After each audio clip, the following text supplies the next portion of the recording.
قادرعلی حسنوف ساکن 70 ساله دهه میرزا ترسونزاده جماعت زرگر نویه قبودیان توسط پایگاه خبری بامداد به سفارت و کنسولگری تاجیکستان در قزاقستان، جمعیت‌های تاجیکان قزاقستان و صاحبکاران تاجیک مقیم اون کشور مراجعت کرده برای آوردن جنازه فرزندش حسنزاده و آبجان سال تولدش 1979 کمک خواست.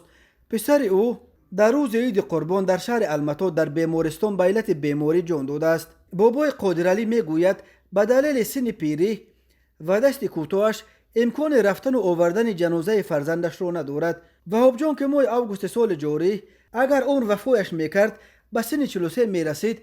بهار سال جاری برای مردکاری به شهر المتا رفته بود ولی در مهاجرت سلامتیش را از دست داد و چند مدت باز در بیمارخانه قرار داشت. بابای قادرعلی میگوید وقتی در بیمارخانه بود کارفرمای قزاقش زنگ زده خبر داد که احوالش بد شده است.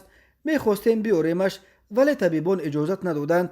گفتند که سلامتیش بهتر شود بعد میتوانید ببرید، ولی از قضا در روز عید قربان وفات کرد. راستی زندگی خیلی فقیرانه دارم، زورم برای رفتن و آوردنش نمیرسد. پدر غمزده میگوید از زمان ختم مکتب دیگر همه زندگی پسرش و آبجان در ملک مسافرت در مردکاری گذشت و با وجود اون که به سن 43 میرسد او تا حال حتی ازدواج نکرده بود. بابای قادرعلی خواهش دارد که برای آوردن جنازه فرزندش به او کمک کنند.